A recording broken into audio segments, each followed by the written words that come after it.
Fala galerinha, sejam bem-vindos mais uma vez ao Química Mais, professor Marcos na área. Estamos juntos novamente aqui para mais uma resolução de edição de Enem. Neste caso, vamos resolver hoje a prova do Enem de 2025. Tivemos um quantitativo de questões de Química aqui que abarcaram 15 itens, 15 questões. Duas delas ali fazem uma ponte bem interessante com a área de Biologia.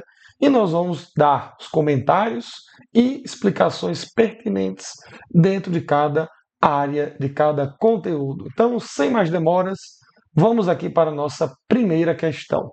Eu vou seguir aqui, meu povo, a ordem das questões na prova de cor azul do Enem, certo? Então, vamos lá. Nossa primeira questão aqui começa pelo item de número 100. Ele diz o seguinte: existe um processo de purificação de água em que são removidos os sais dissolvidos, né? Purificação de água, enunciado é fundamental. Sempre tem uma palavrinha ou outra, uma expressão ou outra que direcionam, seja para um conteúdo ou seja para uma área um pouco mais abrangente, mas elas são sempre chave do nosso raciocínio. Neste caso, ele está falando de um processo que purifica a água, retirando os sais minerais que nelas estão dissolvidos. Aí ele segue aqui. A água que passa por esse processo é muito utilizada em laboratórios de química, em indústrias como solvente, em baterias de carro, etc. Entretanto, esse tipo de água não é adequado para a ingestão, pois pode causar problemas de saúde, como a carência iônica e diarreia. Como que é chamada essa água? Meus amigos, estamos diante aqui de um item provavelmente o mais fácil da nossa prova. Um item que fala de uma substância, ou melhor, de uma espécie química, vamos assim colocar, em laboratório, que é muito utilizada e é muito discutida nos conteúdos, que é a água destilada. Quando ele fala de processo de purificação de água, a gente logo lembra dos processos que separam a mistura. E quando ele fala da água aqui, embora não esteja 100% descrito, né? Mas ele está mencionando quem? Ele está mencionando a água mineral. A água mineral, ela é um exemplo de quê, meu povo? De uma mistura homogênea. Essa mistura homogênea, como o próprio texto falou, ela é realizada, ela é composta, vamos assim dizer, da própria água e dos sais minerais que nelas estão dissolvidos. São esses sais minerais que tanto cumprem, né, processos bioquímicos em nosso organismo. Quando você tem a retirada desses sais minerais aqui, você tem um processo chamado na física química, na fisicoquímica, né, de destilação, né? A água passa por um processo de destilação, é uma destilação simples, em que você aquece a água, aquece a mistura água mineral. O ponto de ebulição da água mineral é muito menor do que os sais que estão dissolvidos. A água vai evaporar, esse vapor vai ser recolhido, vai ficar recolhido num condensador que vai resfriar esses vapores e vai condensar a água, devolvendo-a para o estado líquido, porém agora sem a presença dos sais minerais. Então é um processo bem cotidiano, não vou dizer cotidiano, mas bem simples, né, de termos no laboratório, né? A gente utiliza ele em várias ideias ao longo das explicações de diversos conteúdos. Então, água destilada é o tipo de espécie de laboratório que ele quis se referir aqui no texto, letra D de dado. Quando ele falou de purificação de água, ele já entrega o processo aqui, né? Metade do processo já está encaminhado, metade da resposta.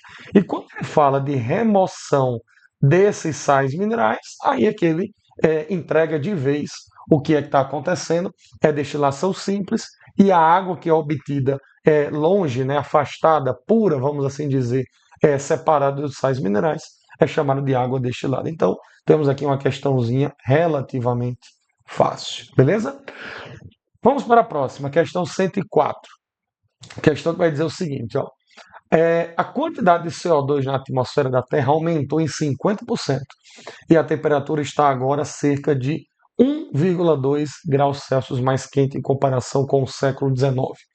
o ritmo de aquecimento, né, de aumento de temperatura precisa diminuir se quisermos evitar piores consequências das mudanças climáticas. Cientistas afirmam que o aquecimento global precisa ser mantido em até 1,5%, 1,5 graus Celsius, perdão, até o ano de 2100. No entanto, a menos que outras ações sejam tomadas, o planeta ainda pode aquecer mais de 2 graus até o final deste século. Na prática, os países precisam enfrentar as mudanças climáticas com ações mitigadoras que reduzam tanto as emissões dos níveis de CO2 na atmosfera. Então, o que colocou aqui, né, é a grande problemática, vamos dizer assim, do nosso século do ponto de vista ambiental. Qual ação mitigadora? Ou seja, o que é que pode melhorar, vamos dizer assim, auxiliar na remoção desse gás, do gás carbônico, do CO2, presente na atmosfera, reduzindo os seus níveis. Bom, primeiro, quando ele fala ação mitigadora, é considerando que você já tem uma grande quantidade de CO2 presente na atmosfera. Então ele quer fazer uma redução, né? Se ele estivesse perguntando assim, por exemplo, que tipo de ação pode impedir que mais CO2 seja produzido na atmosfera? Então, uma consequência, um fator importantíssimo seria o quê? A menor utilização de combustíveis fósseis. Porque os combustíveis fósseis, nós sabemos, é rico em carbono, tem um teor de carbono muito alto. Quando esses combustíveis são utilizados, são queimados, é realizada a combustão desses combustíveis fósseis e gera-se uma alta quantidade de gás carbônico, né? Esse, inclusive, é uma das principais causas desse aquecimento global. Mas ele está perguntando aqui o que é que pode remover esse gás, parte desse gás da atmosfera. Ora, a gente lembra lá, meus amigos, do processo da fotossíntese. O processo da fotossíntese, ainda que ele não tenha pedido aqui, né? Ele utiliza, de novo eu voltei aqui, ele utiliza, né, justamente o que? O gás carbônico sequestrado na atmosfera. Então ele absorve, né? O processo da fotossíntese, ele vai absorver o gás carbônico da atmosfera. Em consequência, ocorre a produção lá de quê? Ocorre a produção de energia, de glicose, etc. e tal. Então, esse processo aí, em que ele vai absorver CO2, absorver energia, diga-se de passagem, não produzir, ele vai absorver quantidade de energia vinda da luz, por exemplo, né? E gera-se glicose, né? Um carboidrato importante para vários outros processos bioquímicos. Então, o processo de fotossíntese, quando uma plantinha está crescendo, por exemplo, ele sequestra, ele absorve parte do CO2 da atmosfera. Então é o que ele está colocando aqui, né? É uma maneira factível de você utilizar desse processo da fotossíntese para reduzir os índices de CO2. Então a alternativa que bate com essa ideia da fotossíntese é justamente a letra A de amor. Plantar mais árvores. Simples assim. A plantação de mais árvores, a árvorezinha vai crescendo, vai se desenvolvendo, ela vai realizando cada vez mais fotossíntese e vai sequestrando cada vez mais CO2 do meio ambiente. Beleza? Então, letra A, também uma questão aí de natureza bem fácil. Vamos para 105 aqui. Uma questão que vai falar sobre energia nuclear. Ele diz assim: as usinas termonucleares são aquelas que produzem energia elétrica a partir da geração de energia térmica proveniente das reações nucleares. Normalmente, essas usinas funcionam por meio de dois circuitos, denominados circuitos primário, que é quando você tem um vaso de pressão, pressurizador e bomba, e circuito secundário, com geração de vapor, turbina, condensador, tanque de alimentação e bombas, além de um sistema de água de refrigeração formado por uma bomba ligada a uma fonte hidráulica natural. Então, de forma bastante resumida, meu povo, o que uma usina nuclear ela vai utilizar? Uma usina nuclear ela tem como finalidade, se a gente tivesse que resumir em poucas palavras, é a geração de energia elétrica que fica armazenada num gerador a partir da energia nuclear, que é oriunda de um processo chamado de fissão nuclear. Então você tem os reatores aqui, certo? Ele coloca aqui para a gente de forma resumida, ó, você tem um reator nuclear aqui, em que está acontecendo o processo de fissão. Essa fissão é a destruição de núcleos radioativos, né, de radioisótopos radioativos, geralmente urânio, e essa fissão libera uma grande quantidade de energia, que é a energia nuclear, que nós chamamos de energia gama, raio gama. né? Energia nuclear gama. E aí o que é que acontece? Vai gerar uma grande quantidade de calor, né? A energia gama é energia eletromagnética. Essa energia eletromagnética vai esquentar pra caramba uma grande quantidade de água que vai ser puxada através de bombas de algum ecossistema aquático, pode ser do mar, pode ser de um rio ou de um lago, né? Então, através das bombas de captação, vem-se grandes quantidades de água. Essa grande quantidade de água vai ser vaporizada e esse vapor vai movimentar uma turbinazinha. Ao movimentar a turbina, o vapor de água faz com que a turbina gere energia cinética, que é convertida para energia elétrica e fica armazenada no gerador. E esse gerador aí pode abastecer, por exemplo, alguma região, uma cidade pequena e por aí vai. Então, resumidamente, esse é o processo. Depois disso, depois que acontecem essas transformações que eu falei de energia, aquele vapor de água, né, que foi produzido, né, a partir da evaporação da água vinda de um ecossistema aquático, ele precisa ser devolvido para o lugar de onde ele veio, para que outra quantidade de água possa ser captada e comece todo o ciclo novamente. E aí está um importante dano ambiental, que ele vai colocar, inclusive, aqui ó, no pré-comando da questão, vamos assim dizer. Ó. Durante a operação da usina, o sistema de água de refrigeração, se o sistema de água de refrigeração funcionar de forma ineficiente, pode causar o que eles chamam de poluição térmica. E aí, como eu estava concluindo, né? Ao devolver essa água para o ecossistema aquático, ele vai devolver a água mais quente do que quando ela chegou. Por quê? Depois que a água entra em processo de evaporação, ela vai passar por um condensador, e esse condensador, lembra que a gente discutiu lá na primeira questão, na questão 100 da nossa resolução, processo de destilação, a água é esquentada, ela entra em ebulição, ela evapora e os vapores são condensados, então vai acontecer a mesma coisa assim, só que numa magnitude bem maior. E esse vapor, quando ele é condensado, a água volta a estar no estado líquido, só que ela vai estar numa uma temperatura bem maior do que, repito, quando ela chegou. Ela chegou lá a temperatura ambiente, e quando ela for condensada, ela vai ter ali dentro da usina os seus 80, 70 graus Celsius. Se essa água não for refrigerada de forma adequada ainda na usina nuclear, ela vai voltar para o ecossistema aquático bem mais quente do que quando ela chegou. Vamos dizer que ela volte a 40 graus Celsius. Quando ela chegar lá com o restante da água que está no ecossistema aquático, ela não vai esquentar a água do ecossistema à mesma temperatura, mas vai haver um aumento de temperatura significativo. Vamos dizer que aumente 5, 6, 7 graus Celsius. Já é o suficiente para a gente ter o impacto ambiental que ele coloca aqui, chamado de poluição térmica, que é o que? É quando você tem o aumento da temperatura de um ecossistema aquático, ou seja, você aumenta a temperatura da água, e em contrapartida, em consequência, o que isso vai provocar, meus amigos? Vai provocar a diminuição da solubilidade dos gases que estão dissolvidos nessa água. Então, gás carbônico, gás oxigênio que está presente na água desses ecossistemas para os seres que lá vivem, possam respirar, eles vão ter todas as suas solubilidades diminuídas, ou seja, a concentração deles também vai sofrer uma redução. Então, aí nós temos o impacto do que nós chamamos de poluição térmica, é a redução da solubilidade de gases presentes num ecossistema aquático. Entre esses principais gases está o gás da vida, né, que é o gás oxigênio. Ele vai ter o seu teor diminuído. Ele vai ter o seu teor diminuído lá no ecossistema aquático. Então, com a diminuição da quantidade de oxigênio, cria-se ali um ambiente que vai ser despropício ao segmento da vida normal, vamos assim dizer, que existia antes naquele habitat. Então, eu vou procurar alguma alternativa, é o que ele vai colocar aqui no comando da questão.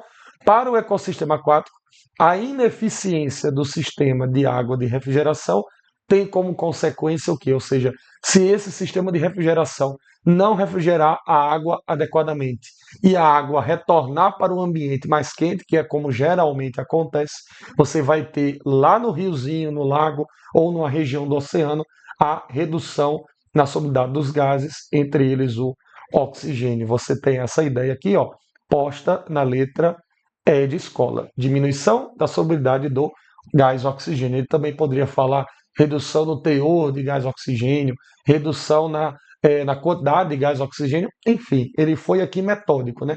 Falou de como que acontece mesmo o processo, diminui a solubilidade do gás oxigênio, beleza? Então, letra E é a nossa resposta. A gente tem aqui uma questão, vamos colocar assim, de nível intermediário, certo? Ela é uma questão relativamente clássica dentro do assunto, mas o candidato ele tinha que ter o conhecimento de como que opera, vamos dizer assim, uma usina, mas mesmo que ele não tivesse esse conhecimento, se ele conhecesse o que é que significa o termo poluição térmica e a sua consequência, a questão poderia ser respondida de uma forma bem mais tranquila, beleza? Então, vamos para a próxima aqui, questão de número 106. Ele diz assim: no início do século XX, as fórmulas das substâncias eram representadas de modo diferente do atual. A figura apresenta uma fotografia bem antiga, né, do início do século XX, 1909, que registra uma aula de química ministrada em um colégio em Santos. Um olhar mais atento permite identificar os compostos químicos, como os compostos químicos eram representados. Então ele deu aqui o quadrinho, né, que representa aqui. Repare que, por exemplo, a substância água que se encontra aqui, ó, água a gente conhece como o quê, meu povo? Como H2O. O número 2, que é a atomicidade do hidrogênio, lá no início do século XX, ele era escrito em cima do elemento, como se fosse um expoente, né? Então, você repare que várias outras substâncias aqui também seguem a mesma ideia. Ó, o ácido sulfúrico que aparece aqui, ó, que é bem famoso na química, né? É ácido sulfúrico H2SO4, mas olha como é que ele aparece aqui, ó. Ele aparece H2 lá em cima, SO4 lá em cima, beleza? Então, uma coisa aí pelo menos curiosa. Aí ele vai dizer o seguinte, ainda aqui embaixo, ó, no texto. O nitrogênio, o elemento nitrogênio, que hoje a gente conhece como símbolo N, né, era chamado de azoto, e representado pelo símbolo Az. Vê-se na lousa a equação representativa da adição do oxigênio atômico ao monóxido de nitrogênio, AZO. Ou seja, quando ele fala aqui no texto monóxido de nitrogênio, a gente entende o monóxido de nitrogênio como sendo o quê? NO. Monóxido, um oxigênio, do elemento nitrogênio, então NO. Mas como o nitrogênio era chamado de azoto, representado aqui pelo símbolo Az, então o NO de hoje, antigamente era escrito quimicamente desse jeito aqui, AZO. Né? É o que ele está dizendo aqui no texto. Com a formação do dióxido de nitrogênio. Olha que interessante novamente, ó, dióxido de nitrogênio. Se eu fosse escrever esse nome com a fórmula de hoje, seria o quê? Seria NO2. Mas como o nitrogênio recebia, né, o símbolo AZ, olha como é que a gente escrevia naquela época. AZO com o doisinho lá em cima. Né? Então, a coisa já ficou clara aqui. Né? A atomicidade, né, o número de átomos que aparece de um elemento químico na molécula, ao invés desse número aparecer embaixo, ele está sendo escrito em cima. E o nitrogênio, ao invés de ser representado pelo símbolo N, como é hoje, ele era representado por AZ. Aí ele vem aqui, ó, analogamente, o nitrato. Aí ele coloca: em 1909, as representações das substâncias. Aí aqui, ó, esqueci de ler essa parte aqui. Analogamente, o nitrato de sódio era representado por NaAzO3. Vamos fazer a tradução disso daqui? O que é que significa isso? Na, Az é N, né? E o O3. Seria assim que seria escrita essa fórmula hoje. E aí, em 1909, aí ele vem para o comando, né? A perguntinha aqui, ó. Em 1909, as representações das substâncias ácido nítrico e cloreto de cálcio, tendo por base essas informações e seguindo a mesma lógica, seriam representadas de que maneira? Vamos lá, né, meu povo? Então, ó, é uma questão aqui que ele colocou essa brincadeira aí pra gente, né? Que é muito mais uma legenda, uma forma de ser representado de forma diferente, mas a questão mesmo, que vai exigir da gente o conhecimento de algum conteúdo, está aqui. É nomenclatura de compostos inorgânicos. Ácido nítrico. O ácido nítrico, como ele colocou aqui em cima o nitrato de sódio, né? Nitrato é o grupo NO3-. Se a gente for calcular NOx aqui, o Na é da família 1A, ele tem NOx mais 1.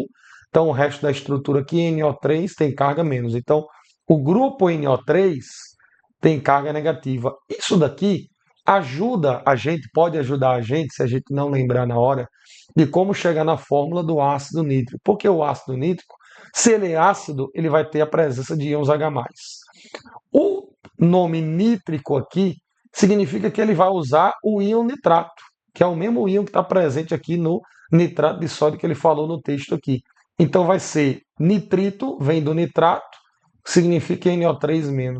Quando você junta H+ com NO3-, dá HNO3. Então essa daqui é a fórmula do ácido nítrico, belezinha? Eu posso lembrar dela de forma direta, porque é um ácido muito comum na química, né? Ácido sulfúrico, ácido clorídrico e ácido nítrico são os ácidos mais, vamos dizer assim, importantes, pelo menos a nível industrial. A gente comenta muito eles em sala de aula. Então, o candidato ele poderia lembrar diretamente da fórmula ou construir, certo? E aí, se for representar esse ácido nítrico com a representação antiga, primeiro, esse 3 aqui ia lá para cima, concorda? Ia ficar assim, ó, O3. E o nitrogênio aqui, como é que era representado o nitrogênio antigamente, meu povo? Pelo AZ, né? O símbolo AZ. Então, se fosse antigamente, como é que estaria lá na lousa? HAZO3. Essa seria a fórmula antiga do ácido nítrico. Só você matar isso daqui, você já consegue responder a questão aqui na letra A, porque é a única que apresenta HAZO3, beleza? E o cloreto de cálcio? Como é que é o cloreto de cálcio? Bom, o cloreto de cálcio é um sal. Cloreto significa Cl-, e cálcio, o cálcio, ele é do grupo 2 da tabela periódica, família 2A. Então ele vai ter NOx mais 2. E aí, com essas informações, como é que você chega na fórmula desse composto, que, repito, é um composto iônico? Primeiro escreve o cátion, depois escreve o ânion. Como o cátion e o ânion têm módulo de cargas diferentes agora, o cálcio tem carga 2 e o cloreto tem carga 1 apenas, em termos de módulo, então você faz aquela regrinha lá, né? Deixa eu só melhorar a letra aqui para ficar mais bonitinho. Cálcio 2 mais, cloro 1 menos. Você faz aquela regrinha do escorrego, né? Então fica cálcio 1, Cl2. O 1 não precisa ser escrito. Se isso daqui fosse representado antigamente, a atomicidade do cloro, que é 2, seria colocado em cima dele. Então ficaria CaCl2. Seria assim, mas a gente já tinha, repito, respondido aqui que era a letra A apenas pelo ácido nítrico. Beleza? Então, questãozinha aí que, como conteúdo, exigia que você lembrasse a fórmula a partir da nomenclatura do ácido nítrico. E aí ele fez uma brincadeira aí, que não é das coisas mais difíceis. Ele disse que o símbolo nitrogênio era representado por AZ e a atomicidade nas fórmulas era colocado em cima dos elementos, como você pode perceber aqui nessa lousa, beleza? Então, é uma questãozinha aí que a gente também pode encarar ela como uma questão de natureza fácil. Vamos para 109, gente. Boa. 109 é uma questão de reações orgânicas. Vai dizer assim: o fruto do cajueiro é um aquênio repleto de um líquido escuro, quase preto, cáustico e inflamável.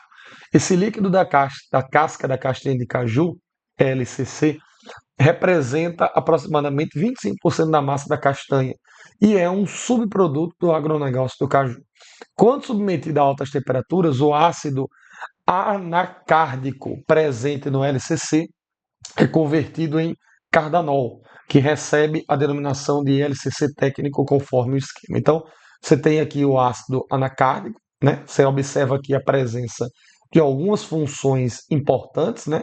Você tem aqui, ó, um ácido carboxílico, né? C-OH é uma das funções, se não a mais importante da química orgânica. E aqui você tem um OH ligado a aromático, que representa um fenol.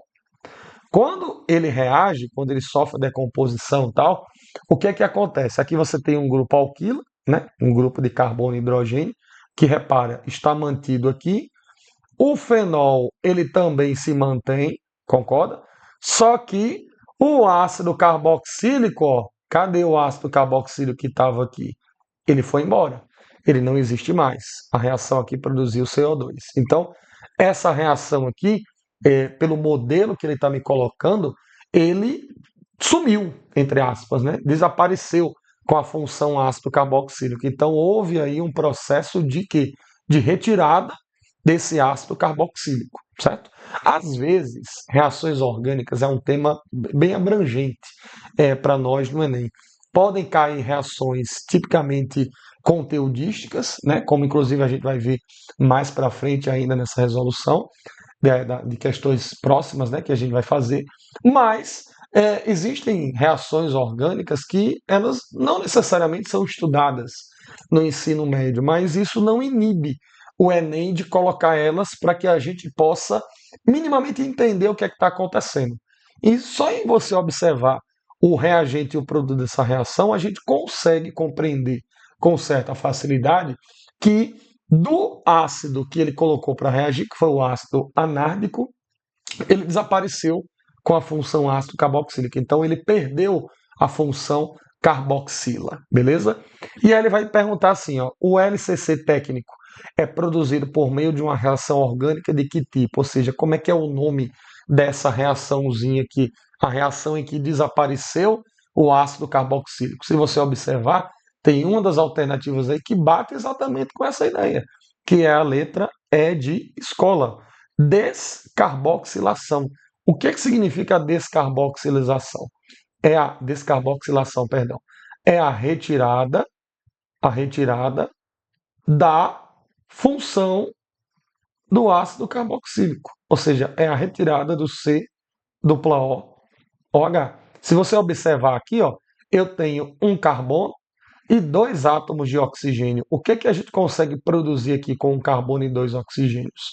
CO2. Por isso que é justificado aqui, ó, a presença de CO2 no produto dessa reação, porque os átomos que estavam compondo majoritariamente aquela carboxila, aquele ácido carboxílico, foram agora convertidos em CO2. Então, a reação que retirou a carboxila do composto orgânico reagente. Então, é uma descarboxilação.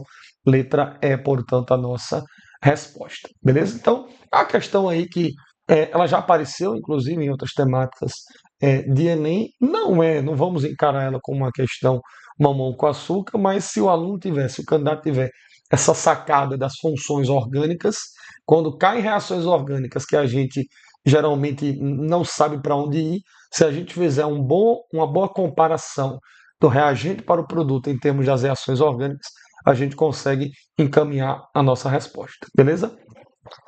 Vamos para a próxima questão aqui, ó, uma questãozinha também clássica, questão de tempo de minha vida. Vai dizer assim, ó, química nuclear é uma importante ferramenta na produção de substâncias utilizadas na área da saúde humana. A radiação emitida pelo cobalto-60 é utilizada na medicina como ferramenta de diagnóstico e no tratamento do câncer. No entanto, esse radioisótopo tem um tempo de armazenamento limitado, pois seu tempo de meia-vida olha, de 5,3 anos. Considere um frasco com uma amostra contendo 2 miligramas de cobalto-60, armazenado durante um período de 26,5 anos. A massa de cobalto-60 em miligrama que restará ao final desse tempo é... Bom, questãozinha clássica aqui de meia-vida, meus amigos. A gente pode fazer essa questão ou por fórmula, ou a gente pode fazer a questão com um raciocínio mais aberto. Se eu for encaminhar por fórmula, a fórmula é o quê? A massa final após um período de decaimento vai ser igual à massa inicial dividido por 2 elevado a x, em que esse x aqui, ó, é o número de meias vidas que se passam após determinado período. Bom, a questão aqui falou que o período total de armazenamento, né, não poderia ser, ele contabilizou aí como sendo 26,5 anos. Então, nesse período de 26,5 anos, quantos ciclos de 5,3 anos se passaram? Porque não esqueçamos, 5,3 anos, ó, é o tempo de minha vida. Ele coloca para nós que o tempo de minha vida é de 5,3 anos. Significa o quê? Vamos arredondar aqui, só para facilitar a nossa fala, a nossa linguagem. Vamos arredondar para 5 anos. A cada 5 anos, a amostra reduz à metade. Então, de 5 em 5, ele vai reduzindo a metade. Então, se eu quiser usar na fórmula eu vou utilizar o quê, meus amigos? Eu posso pegar o tempo total, que foi de 26,5 anos, certo? Então, para eu calcular o número de meias-vidas, eu pego o tempo total e divido pelo tempo de minha vida. Eu vou descobrir quantos ciclos se passaram, quantas meias-vidas tiveram que passar para que eu alcançasse esse tempo total. Então, se eu pegar aqui 26,5 e dividir por 5,3, eu vou encontrar um total de 5. Ou seja, passaram-se 5 tempos de minha vida. Cuidado, eu não estou dizendo que o tempo de minha vida é de 5, não, embora seja bem perto, né? Eu estou dizendo que quando a gente tem o tempo total de 26,5 e a gente divide por 5,3, a gente encontra 5 períodos, ou seja, foram 5 tempos de desintegração. Então, se eu quiser usar na formulinha, eu coloco o x aqui sendo 5, e aí eu obtenho a massa final, vai ser 2, que é a massa inicial em miligrama, dividido por 2 elevado à quinta. Essa seria a nossa resposta, a gente pode calcular ela e a gente encontraria a massa final. Mas existe um caminho, vamos dizer assim, sem fórmula, que inclusive é o que a gente, às vezes a gente aconselha, às vezes não, mas assim, a gente pensa no conjunto da obra, né? Se tem um raciocínio que é tão ou talvez até mais fácil do que a aplicação em fórmula, que dê para a gente utilizar e dispense a decoreba da fórmula, isso é benéfico, né? A gente deixa a nossa mente livre, vamos dizer assim, a gente deixa o HD mais livre para ocupar com outras fórmulas, como por exemplo em física, que são até bem mais necessárias. Então, se eu for utilizar aqui no raciocínio, eu vou ter o quê? Pô, vamos lá. Vou usar aqui a ideia de que são 5 ciclos, né? Então eu começo a desintegração com 2 miligramas, e aí eu vou reduzir ele 5 vezes, ou seja, eu vou reduzir a metade 5 vezes. Metade de 2 miligramas é 1, eu já reduzi uma vez, né, já passou um período aqui, vamos dizer assim. Vou reduzir de novo pela segunda vez, metade de 1 é 0,5 miligramas. Vou reduzir pela terceira vez, metade de 0,5 é 0,25 miligramas. Vou reduzir pela quarta vez, é o quarto ciclo, metade de 0,25 vai dar 0,125 miligramas. E, finalmente, vou reduzir pela quinta e última vez, o quinto e último ciclo, a metade de 0,125 vai dar aí aproximadamente 0,06 miligramas. Então, essa é a massa restante após os 5 ciclos obtidos. Se eu fosse usar aqui a fórmula, ficaríamos o quê, meu povo? Ficaria 2 elevado à quinta, vamos lá, 2 elevado à terceira é 8, vezes 2, 16, vezes 2, 32. Então seria 2 dividido por 32. A gente chegaria também na mesma ideia, no mesmo resultado, beleza? Então, resposta dessa questão aí, 0,06 miligramas aproximadamente. Você encontra isso na letra E de escola. Uma questãozinha de tempo de meia vida que relativamente é um conteúdo fácil da nossa química. Vamos para a próxima, questão 115, mais uma questão envolvendo química orgânica. Olha só. Em uma aula prática de química orgânica, um professor identificou os frascos de várias substâncias apenas por suas fórmulas moleculares. Em seguida, apresentou a representação tridimensional da molécula do borneol. Um álcool secundário, olha o favor que ele está fazendo aqui, nem precisava dizer isso. Um álcool secundário, conforme a figura. Ele explicou que, quando oxidado, o borneol dá origem à cânfora, uma cetona usada desde a antiguidade como incenso e no preparo de medicamentos. Finalmente, o professor solicitou que os alunos identificassem o frasco contendo a substância cânfora. Então, repara que ele está trazendo aqui a estrutura, ele deu 2 nomes no texto, meu povo. É muito importante ficar ligado nisso. Ó. Ele deu o nome de 2 substâncias aí, cânfora e o borneol. Né? Cadê o borneol? Está aqui. Ó. O borneol, ele falou que é o álcool secundário. Então, isso aqui ó, é um álcool, certo? A gente já vai reconhecer a função orgânica.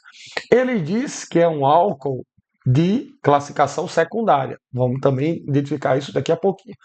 Esse álcool secundário, ó, secundário, quando ele é oxidado, quando ele é oxidado, ele dá origem a uma cetona. Povo, isso daqui está dentro do conteúdo de oxidação de álcoois. A gente explica isso no ensino médio. Como eu falei antes, lembra daquela questão lá da descarboxilação? Tem reações orgânicas que são estudadas a nível médio, outras não.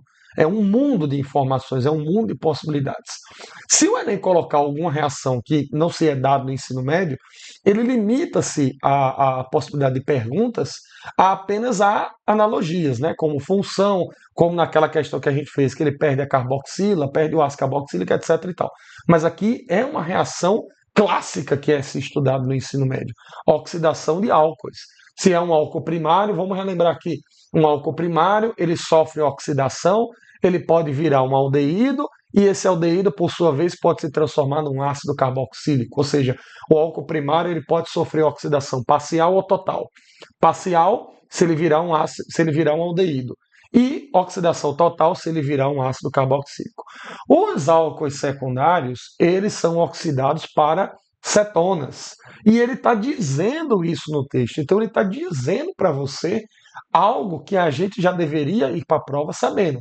Tudo bem, seria um conhecimento bem específico. Seria uma questãozinha, vamos assim dizer, difícil. Essa questão tinha tudo para ser difícil, mas ele está entregando 80% do caminho no texto. Então ela vira pelo menos aí uma questão de caráter mediano, certo? Então, um álcool secundário, ele dá origem a uma cetona. E ele vai perguntar: o frasco contendo a cânfora apresenta qual fórmula molecular? Cânfora é a substância da cetona. Ele coloca aqui, ó, a cânfora é a cetona. Então, quando ele pergunta a fórmula da cânfora, ele está perguntando qual é a fórmula da cetona, ou seja, qual é a fórmula do composto que vai ser obtido através da oxidação desse borneol aqui. Quando esse composto, esse álcool secundário, quando ele for oxidado, ele vai produzir o quê? Ele vai produzir uma cetona. Mas qual cetona que ele vai produzir? Aí a gente vai aqui fazer a reação. Povo, onde que está aqui o álcool, hein? O álcool ele está aqui, ó. Olha aqui o álcool secundário. Grupo OH ligado a carbono, só faz ligação simples. Isso é um álcool. E é um álcool secundário porque este carboninho, vou mudar até de cor aqui, ó.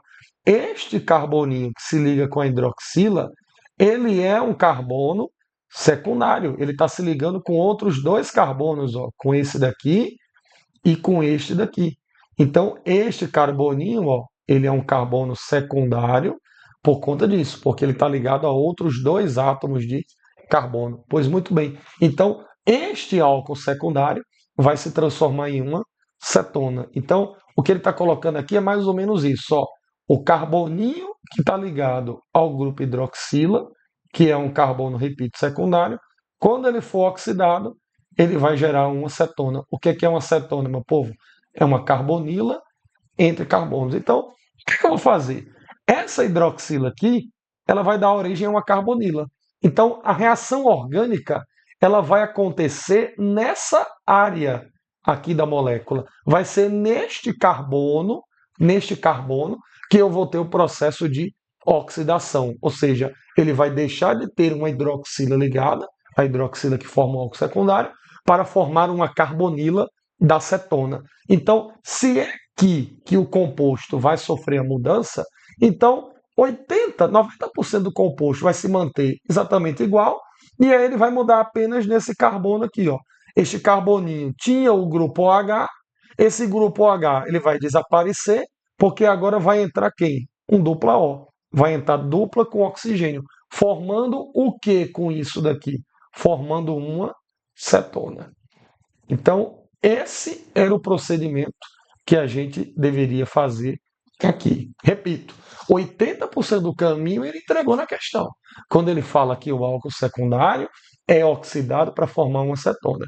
A gente identificou o álcool secundário como estando aqui na molécula, então essa é a região da molécula que vai adquirir agora a carbonila, ou seja, o carboninho da hidroxila continuará lá, é este carbono aqui, só que agora ele vai estar ligado a um oxigênio com ligação dupla, beleza? Formou a cetona. Então, ele quer saber qual é a fórmula desse composto, porque esse composto que formou aqui, ó, ele é a cânfora, é a cetona que foi produzida via oxidação. Então, vamos determinar a fórmula molecular dele. Aí, a resolução é a parte mais fácil, né? Quando você chega no produto da reação, que foi encaminhado boa parte pelo texto, é só você contar os átomozinhos, né? Vamos lá. Quantos carbonos eu já estou verificando aqui, povo, de forma natural? 1, 2, 3. E aqueles que estão nos vértices, né? Eu vou ter um aqui, aqui, aqui, aqui, que foi onde sofreu a reação, aqui, neste canto e neste canto aqui. Então eu vou ter 3 que já estavam aparecendo, 4, 5, 6, 7, 8, 9, 10. Então eu vou ter 10 átomozinhos de carbono. Hidrogênios, como é que a gente faz para contar os hidrogênios? Aqueles que já estão aparecendo, né? Está aparecendo 3 aqui, mais 3 aqui, mais 3 aqui, já são 9. E aonde eu tenho os carbonos nos vértices, eu tenho que verificar se eles estão com 4 ligações. Aonde eu tiver carbono não fazendo 4, eu vou completar com tantos hidrogênios até fechar 4. Este carboninho aqui, ó, vamos começar por ele primeiro. Ele está fazendo uma ligação aqui na esquerda, um embaixo. São duas, está faltando duas, né? Então ele vai ter 2 átomos de hidrogênio ligado nele. O carbono aqui da cetona, ele já está com 4, né? 2 com carbonos e 2 com o oxigênio, não precisa de hidrogênio. Esse daqui também já está com 4 ligações. Esse daqui agora, vamos fazer esse daqui, ó. Quantas ligações tem nele? Uma em cima, uma na direita. Está faltando 2, então vai ter 2 hidrogênios. Esse daqui está fazendo 2, falta 2. Esse carboninho aqui, ó, vamos fazer para esse daqui agora. Ele está com um em cima, um aqui no lado esquerdo e um no lado direito. Já está com 3, falta um hidrogênio. Esse carboninho aqui já está com 4 ligações, né? 2 em cima e 2 embaixo. Ele não precisa de hidrogênio. E esse carboninho aqui, acho que eu passei por ele, ele também já está com 4 ligações, né? Então, colocamos todos os hidrogênios que estavam faltando. Eu já tinha 9, não era isso? Eu já tinha 9 átomos de hidrogênio contados. E os que eu descobri agora? Vamos lá, ó. 10, 11, 12, 13, 14, 15, 16. Então, eu tenho 16 átomos de hidrogênio nesse composto. E os oxigêniozinhos, eu só tenho um átomo de oxigênio, né, que é o oxigênio da cetona, O aqui no final. Então, essa é a formulinha do composto C10H16O, letra C de casa, é a nossa resposta. É uma questão que eu vou encaixar ela como uma questão de caráter mediano. Sabe por quê? Porque, como eu falei, meu povo, 80% do que fazer ele colocou na questão. Ele não precisava, porque, como eu falei, oxidação de álcool é um tema bastante abordado no ensino médio. Então, ele colocou para nós, para a gente justamente ganhar tempo. Então, o que ele queria que a gente identificasse apenas era aonde estava o álcool secundário e era ali que você ia mudar. Ia mudar o álcool para uma cetona. Todo o resto da molécula continua a mesma coisa, porque o resto da molécula aqui é carbono e hidrogênio, né? Não acontece nada com eles. Só iria acontecer aqui na função álcool, beleza? Então, letra C de casa, nossa resposta. Vamos para mais um aqui, questão 117, vai falar sobre equilíbrio químico. Equilíbrio químico na nossa tela agora. Para a produção de titânio metálico ou dióxido de titânio puros, é necessário fazer a cloração do minério que contém dióxido de titânio, com o objetivo de separar esse óxido de outras substâncias presentes no minério. A principal reação química de cloração é representada, aí ele deu a equação química. Note que é um processo reversível, dupla setinha aqui indicando que a reação vai e volta, acontece nos dois sentidos, então é um processo em equilíbrio, um processo reversível, na verdade, e todo processo reversível alcança o equilíbrio químico. E ele deu ΔH aqui da reação também, já vamos comentar. Depois da cloração, o tetacloreto de titânio é condensado e convertido novamente ele coloca aqui, aqui, achei.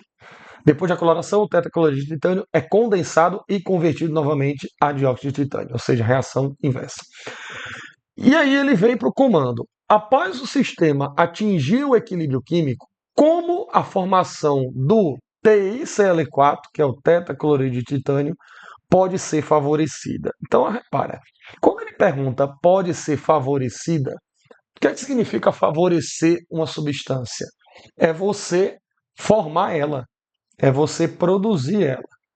Então, eu favoreço uma substância quando a gente forma essa substância, quando a gente produz essa substância.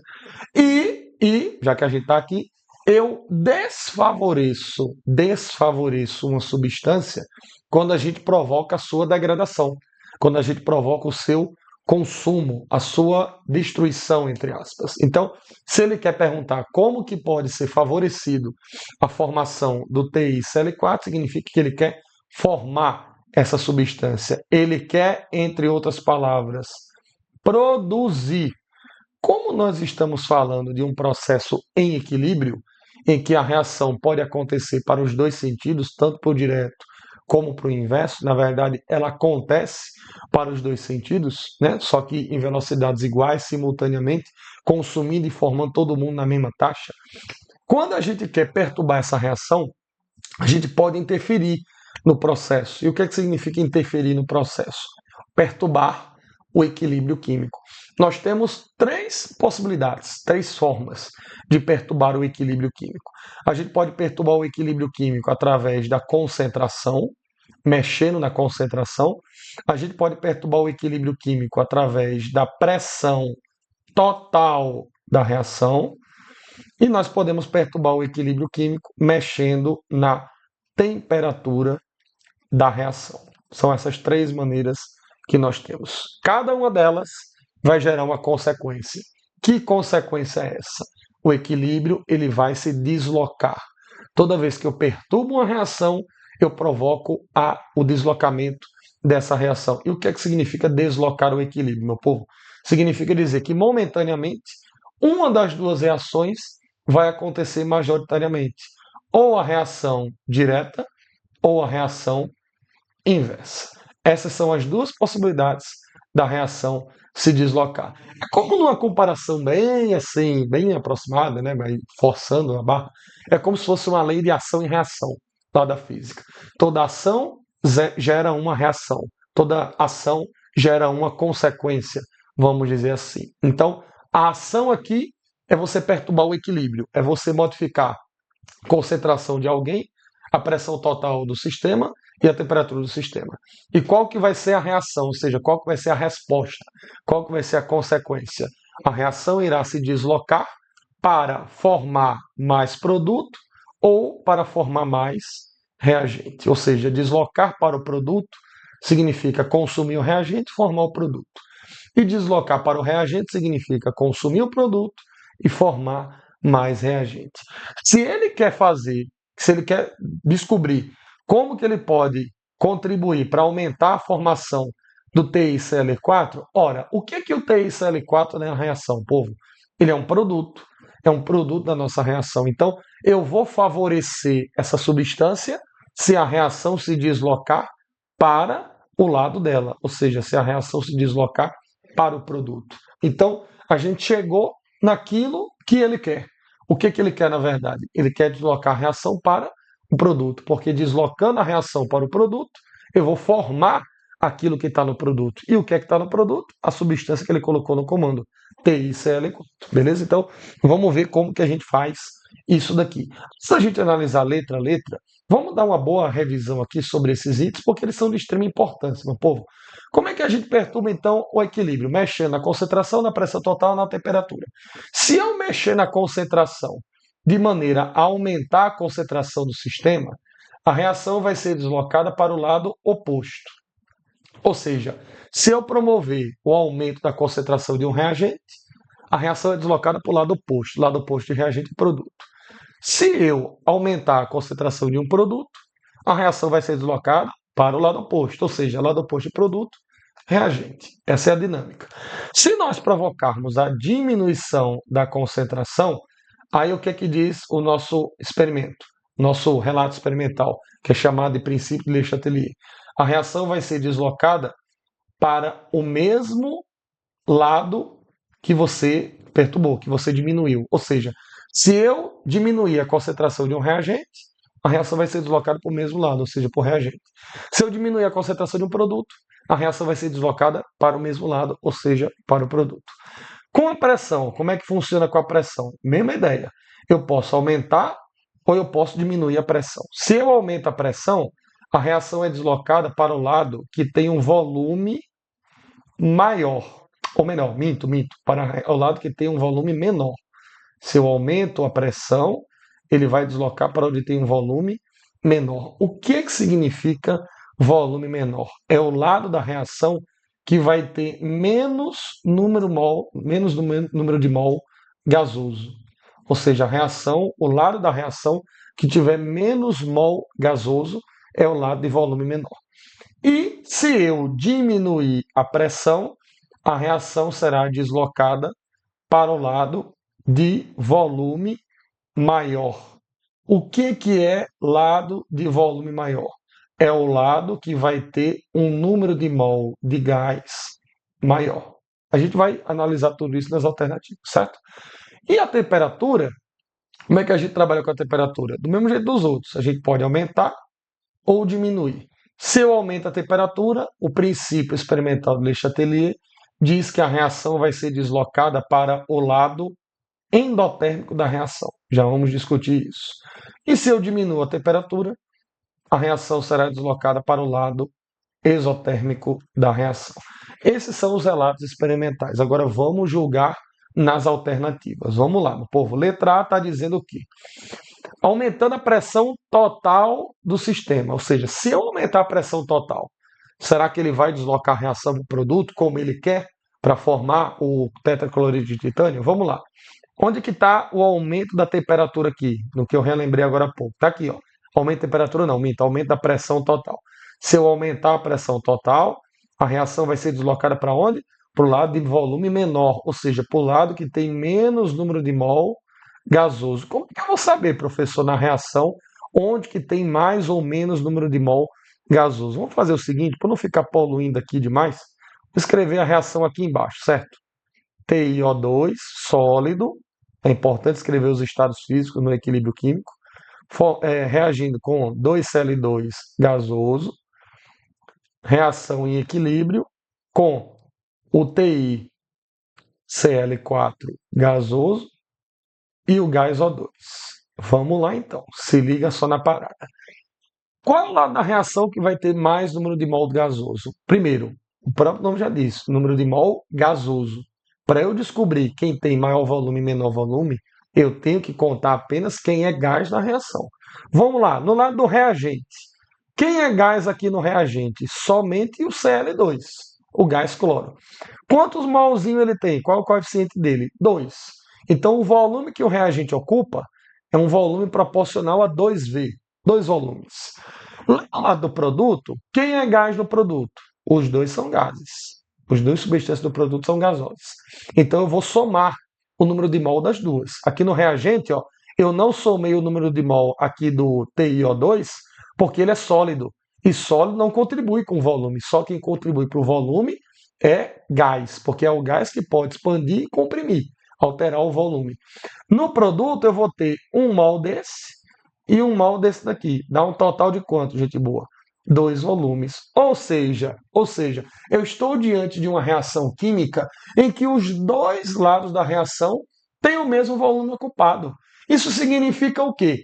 Que na hora que eu aumentar a pressão, ele deve deslocar para o lado de menor volume. Quem é o lado de menor volume nesse processo? Não tem lado de menor volume e nem muito menos maior volume. Os dois volumes, os dois lados têm o mesmo volume. Então, significa dizer que a pressão total do sistema não vai interferir neste processo, nem o aumento, nem a diminuição da pressão. Então, a letra A, eu não vou considerar ela, porque ela não vai deslocar a reação para nenhum lado. Lembre, ele quer deslocar a reação para o lado direito. O aumento da pressão total não vai deslocar a reação para nenhum lado. Beleza? Olha a letra B. Diminuição da temperatura do sistema. Boa. Aqui a gente tem uma grande chance de comentar o lance da temperatura, né? A questão aqui, ó, ele deu o ΔH da reação, é um ΔH positivo, portanto ele é um ΔH maior do que zero, certo? ΔH maior que zero. Eu nem preciso do número aqui, 175 kJ por mol. Nem preciso do número. Só preciso entender que ele é positivo, né? Como está ali, inclusive.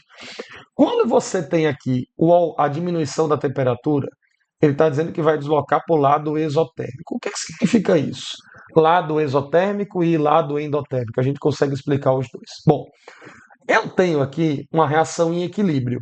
Ou seja, uma reação em equilíbrio compete uma reação direta e uma reação inversa. Então, são duas reações ocorrendo simultaneamente. Significa dizer que uma dessas reações vai ser endotérmica e outra vai ser exotérmica. Como que eu faço para saber qual é qual? Gente boa, o ΔH é que vai me dizer isso.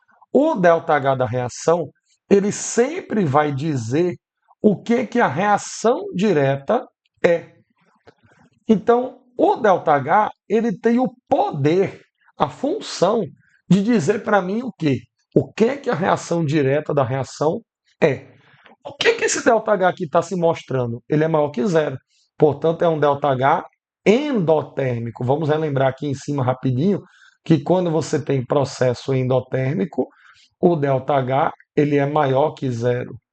E quando você tem processo exotérmico, o ΔH ele é menor do que zero. Belezinha? Fica esperto aí. Então, se o ΔH ele é endotérmico, porque ele é positivo, então significa dizer o que mesmo?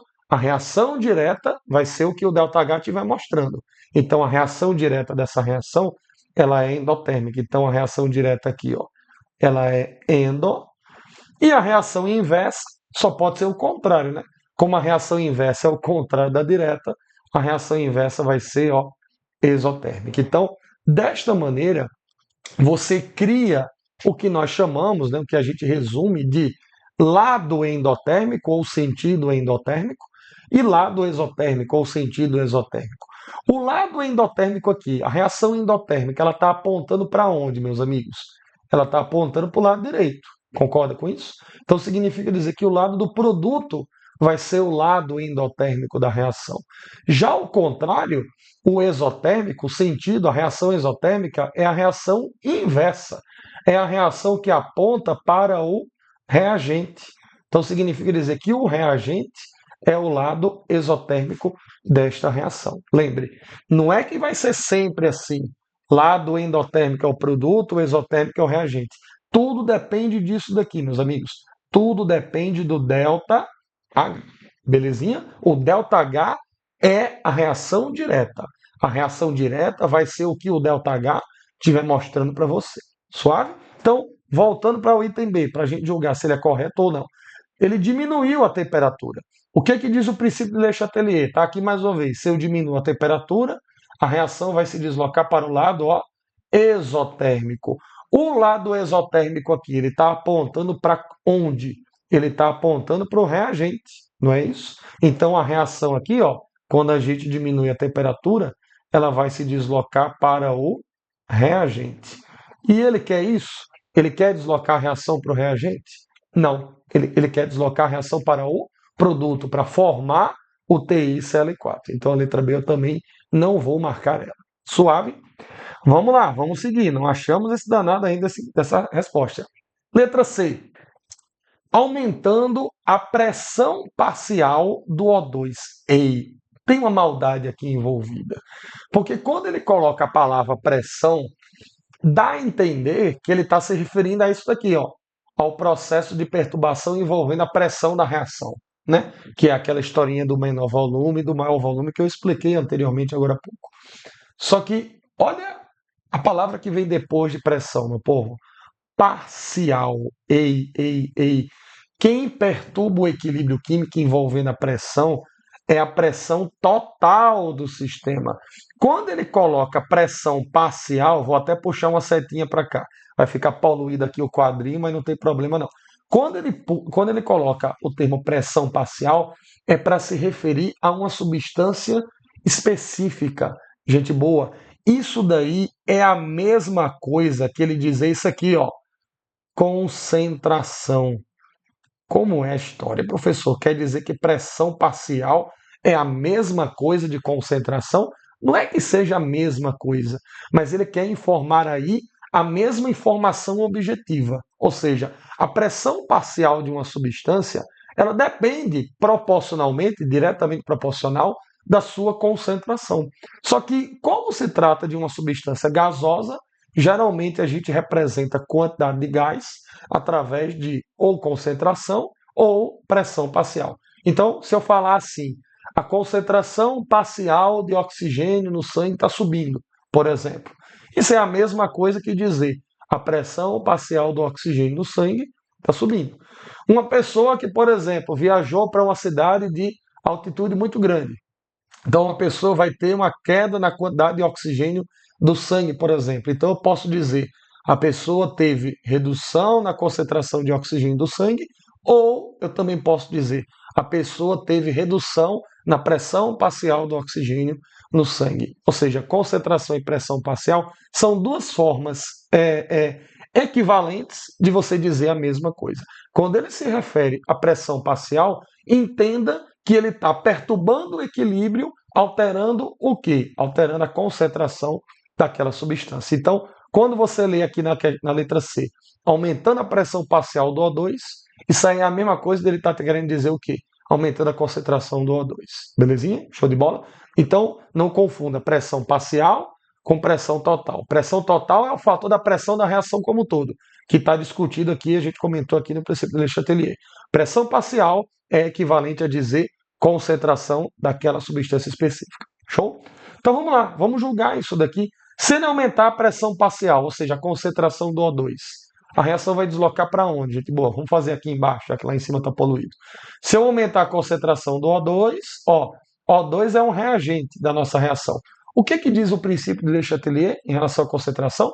Quando a gente aumenta a concentração, a reação é deslocada para o lado oposto. O O2 é um reagente. O que é lado oposto a reagente? Produto. Então quer dizer que a reação. Minto aqui, eu confundi geral. O O2 ele está no produto, gente boa. Produto, voltando. Esqueça aí os últimos 20 segundos que eu comentei. O O2 ele é um produto da nossa reação. Então, se ele está aumentando um produto, agora sim, ele vai deslocar para o lado oposto, e lado oposto significa o quê? Lado oposto de produto, reagente. Então, aqui na letra C, a reaçãozinha, ela vai deslocar para o lado do reagente. Belezinha? É isso que ele quer? Não é isso que ele quer. O que ele quer é deslocar para o produto. Belezinha? Eu já me antecipei aqui, eu estava na minha cabeça aqui com a letra D de dado, e aí acabei trocando lá, certo? Mas ficou claro, né? O2 aqui, pelo amor de Deus, lado direito da reação. O2 é um produto. Aumenta o produto, a reação desloca para o lado oposto, que é o reagente. Ele não quer deslocar para o reagente. Letra D de dado. Vamos ver se a gente chega na letra D aqui na resposta, né? Aumentando a pressão parcial de Cl2. Ei, a gente já pegou o esquema aqui, não foi? Pressão parcial significa dizer o quê, em outras palavras? Concentração. Show de bola. Então, se ele aumentar a pressão parcial do Cl2, o que vai acontecer? Vamos ver, vamos olhar aqui embaixo. Cl2, se eu aumentar ele, Cl2 é um reagente. Deixa eu conferir aqui se é um reagente mesmo. É um reagente. Cl2 é um reagente. Se eu aumentar a concentração, o que diz Le Chatelier mesmo, meu povo? Vai deslocar para o lado oposto. Lado oposto de reagente. O que é lado oposto a reagente? Produto. Então a reaçãozinha aqui, na letra D de dado, vai deslocar para o produto, que é como ele quer. Então a gente chega na resposta, letra D de dado. Por que não pode ser a letra E? Variando a quantidade de TiO2. O TiO2 ele é sólido. Então, se você mudar a quantidade dele, quando ele fala variando a quantidade, significa o quê? Aumentando ou diminuindo a concentração. Como ele é um sólido, ele não está dissolvido, né, no meio, não é aquoso, nem muito menos gasoso, então ele não vai ter a sua concentração influenciada. Só quem tem a sua concentração influenciada são substâncias aquosas ou gasosas. Importante a gente comentar isso, povo. Só quem pode ter a sua concentração modificada é substância aquosa ou gasosa. Substância gasosa também pode ser denominada de pressão parcial, conforme a gente comentou aqui de maneira bem marcante. Né? Então, letra D de dado, nossa resposta para essa questão aí, eu fiz a forma aí da gente revisar todo o conteúdo, porque ele é bem relevante. Vamos lá, próxima questão, 121. vai dizer assim a questão, ó, a dimetilamina. Dimetilamina é uma substância de elevada toxidez que entra em ebulição a 7 graus Celsius. Então é uma substância bem volátil, né? Na madrugada de um dia frio, essa substância se espalhou por uma rodovia após um acidente de trânsito envolvendo um caminhão que transportava esse produto. Para minimizar a agressão ao meio ambiente, bem como evitar a evaporação da dimetilamina, com a elevação da temperatura ao longo do dia, um químico considerou o uso de algumas substâncias ou misturas como água, vinagre, óleo de cozinha, sal de cozinha, bicarbonato de sódio. Dentre as opções apresentadas, o tratamento correto para minimizar esse problema é usar qual delas? Bom, eu só vou entender que tipo de problema é esse que eu tenho, né? Qual o problema de derramar dimetilamina, uma substância de toxidez? Ele já meio que entregou aí, né? Mas ser uma substância tóxica não significa dizer que todas as substâncias tóxicas serão tratadas de forma igual, né? Eu tenho substâncias tóxicas, por exemplo, que eu não posso misturar com água. Tenho substâncias tóxicas que eu não posso misturar com substâncias de caráter volátil, porque isso seria ainda mais prejudicial. Então eu tenho que entender qual é a problemática, qual é a propriedade química predominante da substância dimetilamina. Quando eu olho para o nome, olha o nome, termina com amina. Então significa dizer o quê? Isso aqui é uma amina, um composto orgânico. E se a gente lembrar um pouquinho mais a fundo, as aminas, elas têm caráter básico na química orgânica. É uma boa hora da gente relembrar também química orgânica, acidez e basicidade. Gente boa, vamos fazer isso daqui. Na orgânica, nos compostos orgânicos, nós temos de caráter ácido dois compostos predominantes: ácido carboxílico e fenol. São os dois ácidos predominantes da química orgânica. E base, a base na química orgânica resume-se apenas pela amina. Então, o composto que foi derramado lá no solo é um composto de natureza básica. Isso diz muita coisa, porque se ele está querendo minimizar esse dano, significa o quê? Ele quer misturar alguma substância que vai interagir com essa amina e vai degradar, vai consumir a amina, vai reagir com a amina para que ela seja desfeita, né? Para que ela seja consumida e degradada ali no solo, que ela não dure muito tempo. Então, o que ele está meio que provocando aqui, quando ele coloca as opções para minimizar esse problema? Se a amina é uma substância de caráter básico, como é que a gente consome uma base? Usando alguma substância de propriedade contrária a uma base. O que é contrário a uma base, meu povo? Um ácido. Então eu vou procurar aqui alguma substância que tenha caráter ácido. A água pode ser essa substância? Não. A água ela tem caráter neutro. Concorda com isso? A água tendo caráter neutro significa dizer o quê? Ela não vai servir para neutralizar a amina. E muito pelo contrário. Ela sendo a água por si só, meio aquoso, ela serviria para dissolver ainda mais a amina, né? Ou seja, iria solubilizar ainda mais essa substância, o que poderia causar ainda mais danos. Então, eu não poderia usar água. O vinagre, eu poderia usar vinagre? Bom, substância cotidiana ali e tal. O vinagre na salada tem um gostozinho meio azedo, não é? Então, se você lembrasse disso daí, você conseguiria chegar na nossa resposta. O vinagre, ele é sim uma substância, ou melhor, é uma amostra, né, de caráter ácido. Mais precisamente, só para a gente, né, por curiosidade, a gente não precisava chegar tão longe, o vinagre, o ácido presente no vinagre, meu povo, é o ácido etanóico, que adivinha só, é um ácido orgânico, é um ácido carboxílico, que tem dois átomozinhos de carbono, né? Como eu relembrei agora há pouco. Ácido carboxílico é um ácido na química orgânica, então o vinagre tem exatamente esse ácido. Não é necessário ser um ácido orgânico. Poderia ser um ácido inorgânico também, mas desde que eu reconheça que o vinagre é uma amostra de caráter ácido. O óleo de soja, né, é formado ali de ésteres, lipídios, tem característica neutra, não se aplica. O sal de cozinha que é NaCl, ele não sofre, não é um sal que sofre hidrólise, portanto ele tem também uma característica neutra, né? Se a gente invocar aqui o assunto de hidrólise, né?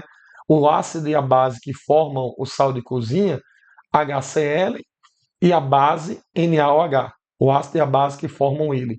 Os dois são fortes, os dois são de natureza forte. Então, quando você tem, né, uma forma fácil de você chegar no caráter de um sal, quando você tem o ácido e a base que quimicamente dão origem àquele sal, você tem como saber o caráter do sal pela magnitude do ácido e a base. Como os dois são fortes, significa dizer que nem o ácido está prevalecendo, nem o caráter base está prevalecendo, então o sal é neutro. E o bicarbonato de sódio, bom, se lembrar que o bicarbonato de sódio ele é usado como um medicamento antiácido, né? Eu conseguiria facilmente saber que ele não serve para neutralizar lá a amina que foi derramada, a dimetilamina que foi derramada. Por quê? Se o bicarbonato de sódio ele é um antiácido, então ele tem característica contrária a um ácido, ele tem característica básica. Concorda com isso? A fórmula do bicarbonato de sódio é NaHCO3. Ele é um sal básico. A característica dele ser um antiácido ajuda a gente a lembrar disso daí. Então ele não poderia ser usado para a neutralização. A resposta aqui mesmo é a letra B de bola, conforme já tínhamos comentado.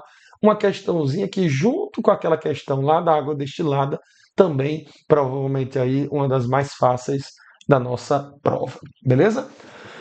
Vamos para a questão 123. Diz assim: plantas e algas realizam fotossíntese oxigênica para a síntese de matéria orgânica e, para isso, utilizam trifosfato de adenosina, ATP, e nicotinamida, adenina dinucleotídeo fosfato reduzido, NADPH. É bem mais fácil essas siglas, né, do que os nomes.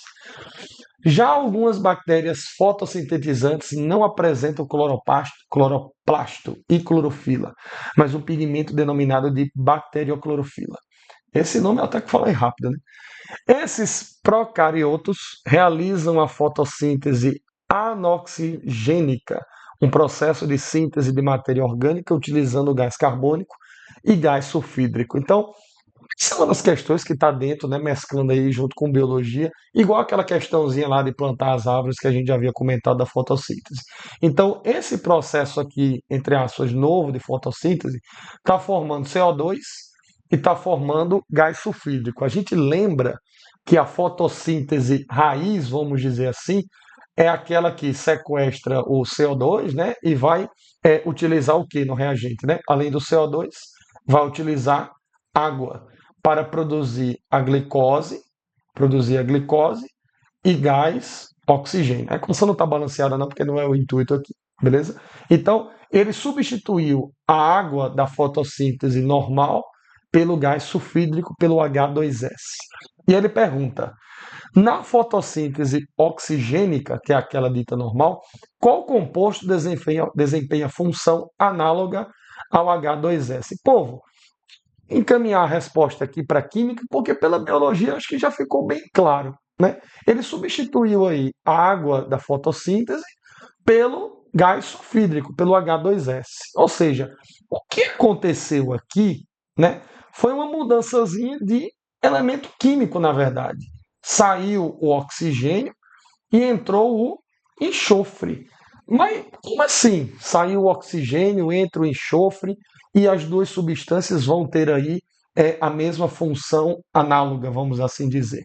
É porque quando a gente vai para as propriedades dos elementos químicos e a gente encontra esse assunto, esse conteúdo falado em tabela periódica, de forma mais precisamente nos grupos da tabela periódica, oxigênio e enxofre, eles são do mesmo grupo na tabela periódica, que é o grupo chamado de calcogênios.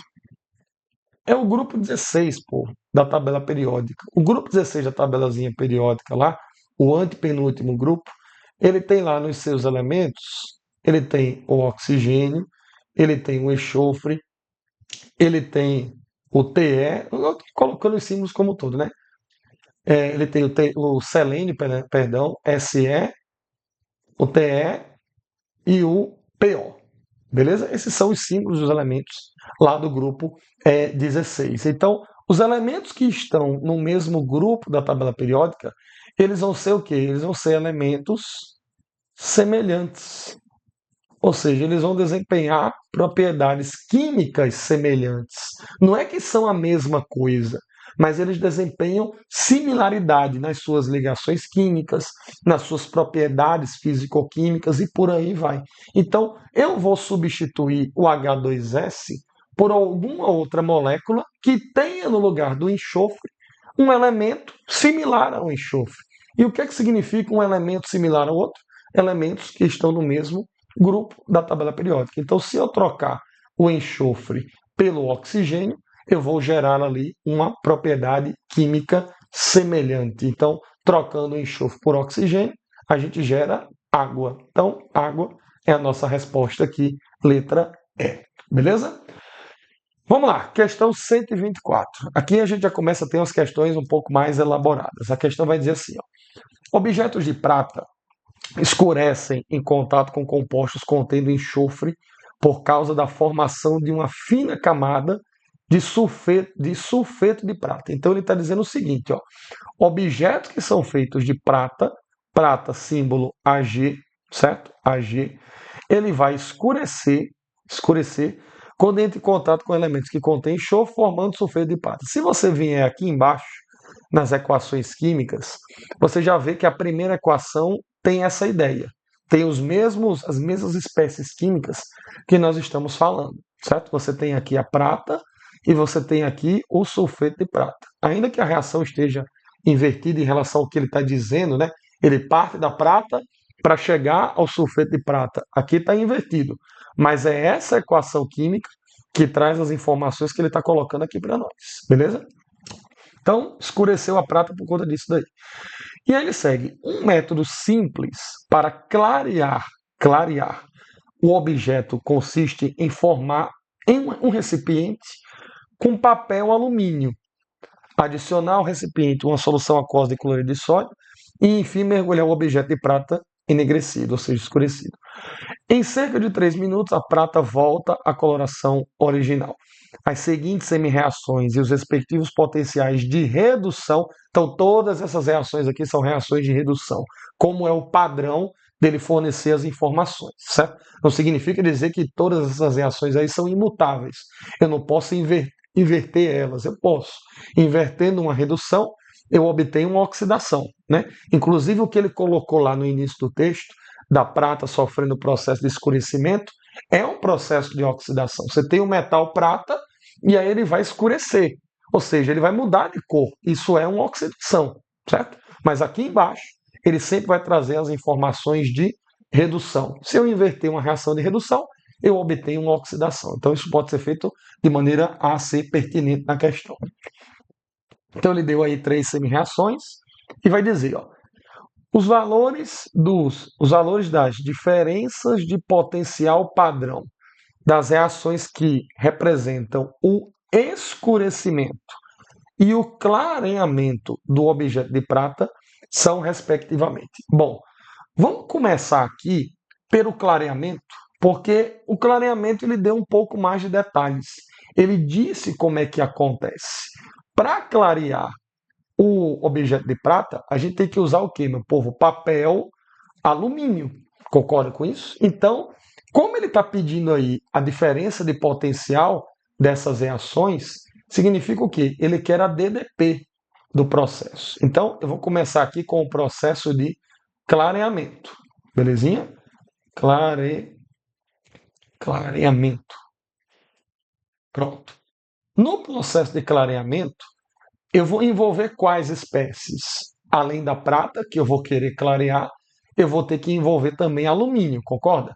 Qual das reações aqui está se apresentando o alumínio? É a terceira.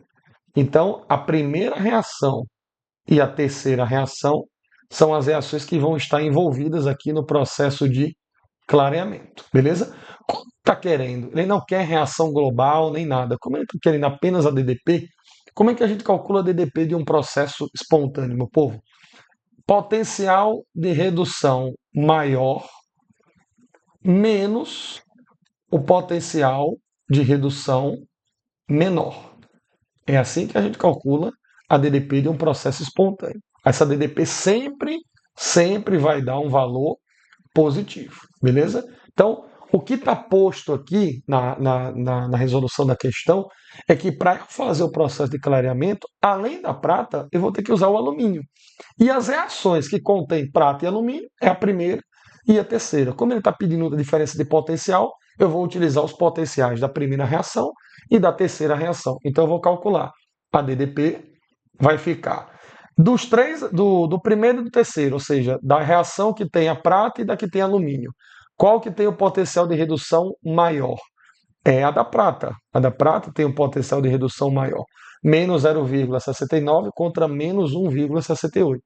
Então eu vou ter aqui menos 0,69 menos o potencial de redução menor, que no caso aqui é o do alumínio, concorda? Então, como ele é negativo, tem que botar dentro de parênteses, menos 1,68. Vai ter joguinho de sinal aqui, menos com menos vai ficar mais, então você vai ter menos 0,69 mais 1,68. Isso aqui vai dar o quê, meu povo? 0,99 volts. Essa é a DDP do processo envolvendo as espécies alumínio e prata, que compõem aí a reação para clarear o equipamento de prata, beleza? Só em você fazer esse daqui, que era o que ele descreveu, repito, com maior intensidade no texto, você já conseguiria matar a reação, a questão. Porque, como ele quer respectivamente, e eu comecei aqui pelo clareamento, não foi? A DDP do clareamento, 0,99 volts, positivo. O único que tem 0,99 volts positivo é o da letra B de bola, beleza? Mas vamos fazer o outro, o processo de escurecimento aí, que foi o que ele detalhou no texto.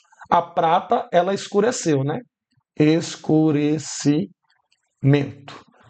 O processo de escurecimento da prata vai envolver quais reações? Bom, se é escurecimento da prata, tem que envolver, obviamente, a equação da prata, que é a equação 1, e a equação 3 é a equação do alumínio, que a gente já viu que é o que propicia o clareamento da prata. Então, por exclusão, só sobrou a segunda equação aqui, né? Que é para você ter a combinação. E se você observar, a segunda equação ela tem justamente o gás oxigênio, que é um agente oxidante. Então, agente oxidante é aquilo que ajuda a oxidar um composto, no caso a prata. Então, para você ter um escurecimento, você vai combinar as reações 1 e 2. Ele não quer equação global nem nada, ele só quer a DDP. Então, eu vou fazer a mesma coisa. DDP vai ser o quê? Potencial de redução maior menos o potencial de redução menor. Beleza? Dos dois aqui, quem que é o maior? Do primeiro e do segundo. O maior é o segundo, 1,23. Então você vai ter 1,23 menos o potencial de redução menor, que no caso aqui, dentre os dois primeiros, é o da prata, né? Menos 0,69. Então bota dentro de parênteses porque é negativo. Menos 0,69 vai ficar menos com menos de novo. Isso dá positivo. 1,23 mais 0,69. Isso vai dar um valor de 1,92 volts. É a DDP do processo de escurecimento da prata, que nem precisava ser feito porque a gente já havia matado a questão aqui na letra B como sendo o único que tinha o valor lá da DDP de clareamento. Beleza? Então, é uma questão considerada aqui difícil, certo? Pela interpretação, por envolver um conteúdo que é tecnicamente mais complicado, que é eletroquímica, mas uma questão plenamente fazível, vamos dizer assim, se a gente prestasse atenção nas palavrinhas e lembrasse do que elas significassem. Escurecimento significa oxidar. Para oxidar, eu tenho que ter o oxigênio, como a gente fez aqui no lance do escurecimento, escolhendo a reação com oxigênio. E no clareamento, né, na reação de clareamento, ele falou para nós que queria o papel alumínio, então eu tinha que ir na reação que tem o alumínio. Beleza? Então, vamos lá para a nossa próxima questão aqui. Questão 125. A questão vai dizer o seguinte. Apaixonada por culinária e química, uma chefe de cozinha, ela calculou que, para promover o crescimento adequado da massa durante o cozimento de um bolo a 180 graus, que significa 453 Kelvin, e 1 atm, ela precisa utilizar uma quantidade de fermento químico suficiente para produzir um volume de gás igual a 4 litros. Com esse objetivo, ela escolheu utilizar o bicarbonato de amônio, um composto que, sob aquecimento, degrada-se em 3 gases distintos, que são responsáveis pelo crescimento do bolo. Então ele fala aqui que a parte gasosa, vamos dizer assim, do fermento, vai ser oriundo pela formação de 3 gases, beleza? Vamos lá então, meu povo. A decomposição do bicarbonato de amônio ocorre conforme a equação representada e, nas condições do cozimento, o seu rendimento é de 80%. Ei, rendimento. A palavra rendimentos refere-se ao quê? Refere-se à eficiência do processo. O quanto que esse processo ele foi eficiente. E essa eficiência, ela é medida através de quê, meu povo? Pela quantidade real de produto que você obtém. Nunca esqueçamos isso. O rendimento de uma reação, ele é medido pela quantidade de um produto, pela quantidade real que é produzido. Belezinha? Como ele falou aqui que essa reação do fermento produz 3 gases, se ele fala que o rendimento foi de 80%, então significa dizer que a quantidade de gás que ele produziu é equivalente a 80% da eficiência máxima que poderia ser realizada se fosse 100%, por exemplo. Ele deu a reação já está balanceada, né? Se você fizer a contabilização aqui dos átomos, um nitrogênio, 5 hidrogênios no reagente. Você também tem 5 no produto aqui, 3 na amônia, 2 na água, 3 átomos de oxigênio aqui no reagente. Você também tem 3 oxigênios aqui no produto, 2 no CO2 e 1 na água. Então, está balanceado, todo mundo tem coeficiente estequiométrico 1. Considere que a mistura dos gases se comporta como gás ideal nas condições do cozimento utilizadas pela chefe. Ele deu a massa molar aqui do bicarbonato de amônio e deu aqui a constante R dos gases. E ele vai perguntar, a massa em grama de bicarbonato de amônio que deve ser utilizada é mais próxima de quanto? Meus amigos, é uma questãozinha bastante interessante, vai trazer para nós o conhecimento de estequiometria. Eu vou fazer essa reaçãozinha, a equação, vou colocar ela aqui, porque ali a gente está sem espaço, né? Então, eu vou precisar de um espaçozinho generoso para a gente fazer a questão. Então, eu vou colocar ela aqui. Bicarbonato de amônio vai formar NH3, tudo gasoso no produto, né? Então, não vou botar o gás, não. Não vou botar G, não, mas está implícito que é tudo gasoso. CO2 e água também no estado de gás, que é a água vaporizada. Pois muito bem. Ele deu na questão algumas informações importantes a respeito de temperatura em Kelvin. Lembre que a temperatura sempre tem que ser utilizada na escala absoluta, que é a escala Kelvin. Ele deu a pressão da massa do bolo, a pressão dos gases, e deu o volume que é produzido. Então ele falou para nós aqui, temperatura, 453 Kelvin. Ele falou a pressão, que é 1 atm, e ele falou o volume, que são 4 litros. E ele pediu para você considerar a mistura dos gases. O que é a mistura dos gases aqui? É a mistura dos 3 gases do produto. Foram formados 3 gases. Quantos mol total eu tenho deles aqui na equação? Como é coeficiente 1, eu formei, de acordo com o coeficiente estequiométrico, a cada 1 mol de carbonato de amônio, bicarbonato de amônio que foi consumido, eu formei 3 mol de gases nessa reação, beleza? Então, eu tenho essa mistura gasosa aqui como tendo esses dados sendo colocados. Então, vamos lá, meu povo. Como ele quer saber a massa do bicarbonato, então a gente vai partir para o seguinte conceito. Eu vou relacionar aqui uma quantidade estequiométrica do bicarbonato com os gases da reação. Qual é essa relação estequiométrica? Eu tenho coeficiente 1 aqui no bicarbonato de amônio, concorda com isso? E eu tenho coeficiente 1 em cada um dos 3 gases. Como está tratando esses 3 gases como sendo uma coisa só, como sendo uma mistura de gases, uma mistura gasosa, então essa mistura gasosa aqui vai se comportar como sendo uma substância só. Então, eu vou somar mais um, eu vou ter um total de coeficiente 3. Esse é o detalhezinho da questão. Geralmente a gente não faz isso na estequiometria. A gente relaciona e né? Uma substância, geralmente reagente, com uma substância do produto. Pode relacionar dois reagentes também, mas é sempre duas substâncias. Nesse caso aqui, como ele está tratando o produto gasoso como sendo uma mistura, então eu tenho que fazer essa equivalência total. Ou seja, resumindo a parada, meu povo, eu vou ter aqui 1 mol de bicarbonato de amônio, 1 mol de bicarbonato de amônio, formando o quê? Formando 3 mol de gases. Ou seja, eu estou unificando aqui todos os gases como sendo uma coisa só. Como cada um vai dar uma contribuição de 1 mol, então significa dizer que estequiometricamente 1 mol do fermento ajuda a produzir 3 mol total de gases. Essa é a ideia central na minha questão. Show de bola? Aí vamos lá, vamos para o texto aqui porque ele vai dar uma sequência. Ó. Com esses dados aqui de temperatura, pressão e volume e a constante dos gases que ele colocou para nós, como sendo 0,082, eu consigo encontrar o número de mol. Como assim, professor? Eu vou encontrar o número de mol através de quê? Através da fórmula PV-NRT. Onde que essa fórmula está implícita? Onde que essa fórmula está colocada? Ela está colocada no momento que ele pede para você considerar a mistura gasosa como sendo uma mistura ideal.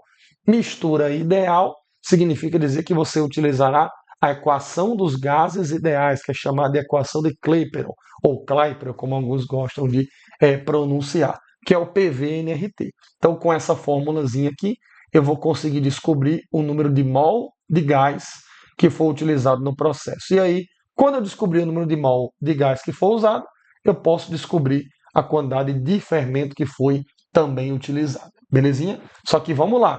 Não esquece que o rendimento do processo foi de quanto, povo? Foi de 80%. Concorda com isso? 80%.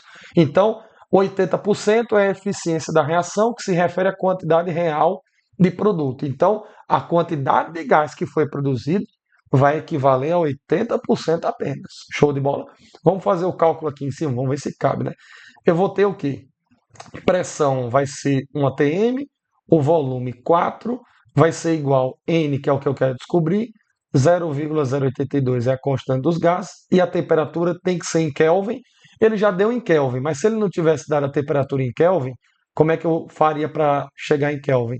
Somo com 273, né? Então 180 mais 273, 453 Kelvin, ele já deu para a gente de graça, já é um favor. Então, 453. Eu vou isolar o N aqui, né? Então, eu vou ter 0,082 vezes 453 dividido por 4. Quando eu fizer essa continha aqui, eu já anotei para a gente ganhar tempo, né? Quando fizer essa continha aqui, que não é nem um pouco chamativa, nem um pouco, que conta legal de se fazer, não, não é. Eu vou chegar num valor, eu vou anotar aqui, já anotei aqui, vou só replicar, certo? 0,107 mol. Essa é a quantidade em mol de gás que a gente obtém. Belezinha? Esse valor é um valor correspondente a 80%. Por quê? Porque ele falou que o rendimento da reação é 80%. Tem várias coisinhas aqui que a gente precisa ir construindo. A história do rendimento é uma delas. Então, se essa quantidade equivale a 80%, para eu utilizar o número de mol de gás aqui na estequiometria, eu tenho que utilizar a quantidade equivalente a 100%. Né? Então eu tenho que fazer no cálculo estequiométrico, eu tenho que usar os valores não reais, mas os valores teóricos, ou seja, aqueles valores que consideram a reação como sendo eficiente. Esse com certeza é um distrator já por si só. Trata-se de uma questão de natureza um pouco mais complicada, mas toda vez que ele coloca um rendimento e ele faz fornecer a quantidade de um produto, eu tenho que fazer essa consideração, essa ponderação. Na regra de 3 estequiométrica, eu tenho que utilizar a quantidade referente a 100%, que seria a quantidade máxima. Então, Esse valorzinho aqui de 0,107 mol, ele equivale a 80%. Mas no cálculo estequiométrico eu tenho que utilizar a eficiência para 100, seria igual a Y. Vou botar Y aqui para é muito X. Quando a gente faz essa continha aqui, a gente chega na quantidade de 0,134 mol. Esse é o valor que eu vou jogar aqui na conta estequiométrica, beleza? Então eu vou ter aqui 0,134 mol e eu vou descobrir o valor X aqui do bicarbonato de sódio. Quando eu fizer essa regrinha de 3 aqui, vai ficar 0,134 dividido por 3, a gente vai chegar num valorzinho que é esse daqui, ó, 0,045 mol do bicarbonato de amônio. Ok? Só que aí, quando você pensa que tudo são flores, terminou? Não, ainda tem o grande final, que seria o quê? Transformar isso aqui para massa, porque isso aqui está em mol. Aí eu vou usar a massa molar do bicarbonato de amônio. Eu já cheguei na quantidade de bicarbonato, eu vou agora apenas trocar a grandeza, sair de mol e ir para massa. A massa molar do bicarbonato equivale a 79 gramas por mol. Isso significa que 1 mol dele representa 79 gramas. Portanto, 0,045 mol equivale a X. Fazendo aqui a regrinha de 3, finalmente a gente chega no resultado final, que é 3,55 gramas de bicarbonato de amônio. Aproximadamente você tem isso na letra B de bola. É uma questão de estequiometria que naturalmente já é difícil, mas aqui ele coloca com várias ponderações envolvendo gases, que por si só é tranquilo. Mas a ideia da questão seria você fazer aquilo que a gente comentou, unificar os 3 gases do produto como sendo uma coisa só, porque ele está tratando os gases produzidos como sendo uma mistura. Então, com certeza, aí uma questão provavelmente a mais difícil da nossa prova do Enem de 2025. A 127, que é mais tranquila, vai dizer assim: nos processos de transformação e reciclagem de recursos naturais, as velocidades das reações químicas são estudadas pela cinética química. Uma reação AB é realizada na presença e na ausência de uma enzima. Olha a palavrinha que ele está colocando para nós, meu povo.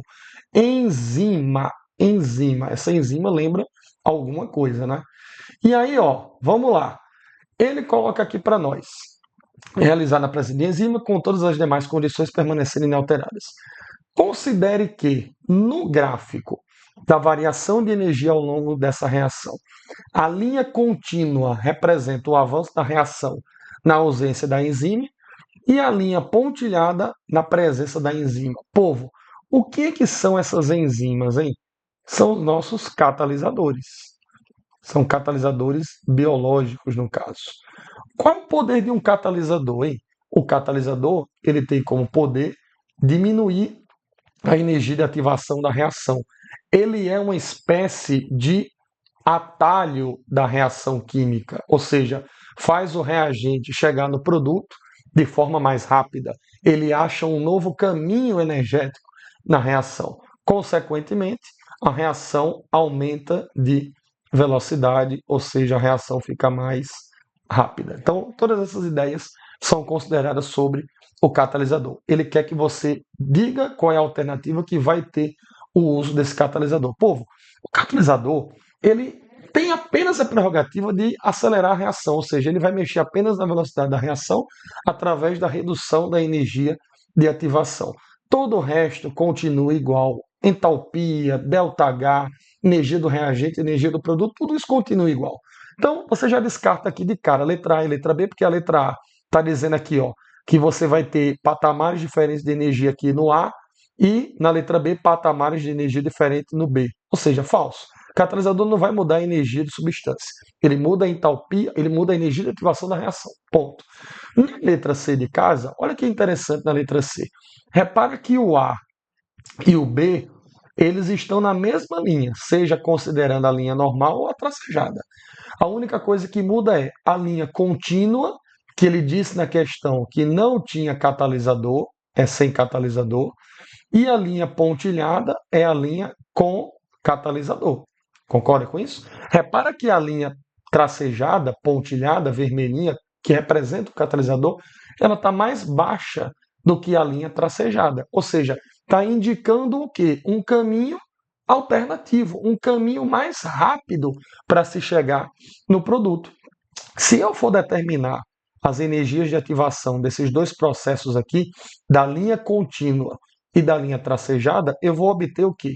A energia de ativação da linha tracejada vai ser isso, e a energia de ativação da linha tracejada vai ser menor, e a energia de ativação da linha contínua, que é o que eu quis dizer antes, vai ser isso daqui, e da linha tracejada vai ser isso daqui. Eu vou chamar de energia de ativação linha, vamos dizer assim. Então, houve uma diminuição nessa energia de ativação. Beleza? Então, a letra C reúne as ideias de um catalisador, que é promover um atalho na reação química. Repara que a letra D ela está bem confusa. A letra D também traz duas curvinhas, só que ele traz a curva pontilhada mais acentuada, ou seja, ela está demorando mais para acontecer, que é justamente indo de contramão do que é a proposição de um catalisador, que é acelerar a reação química. Então, letra C de casa seria a nossa resposta para a questão 127. Vamos para 128 aqui, e penúltima questão nossa, que também é sobre estequiometria.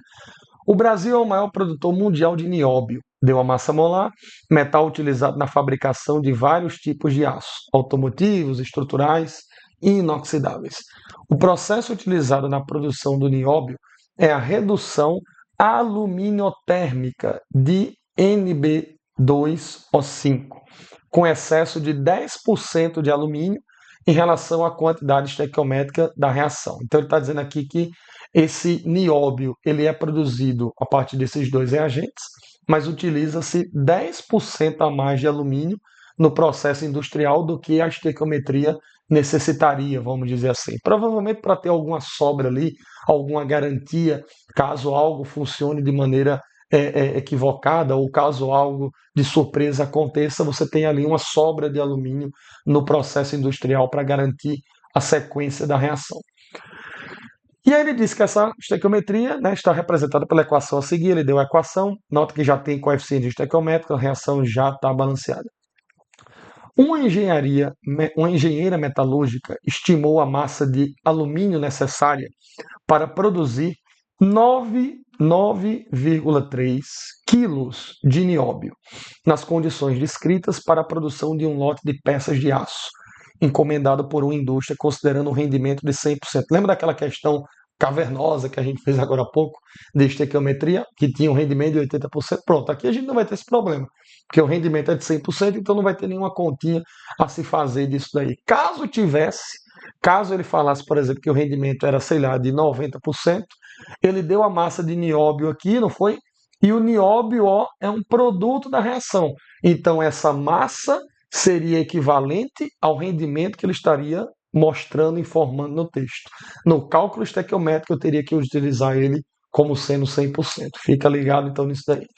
Então, ele deu a massa de nióbio e vai perguntar: a massa de alumínio em quilograma estimada pela engenheira é mais próxima de quanto? Então, povo, aqui é uma questão mais tranquila, relativamente mais tranquila, se é que podemos dizer isso, do cálculo estequiométrico.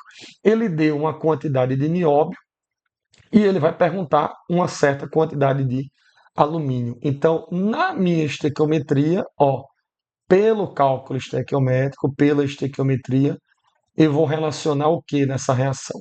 Eu vou relacionar o alumínio, que tem coeficiente 10, com o que? Com o nióbio, que tem coeficiente 6. Então vamos lá, vamos escrever aqui a nossa estequiometria.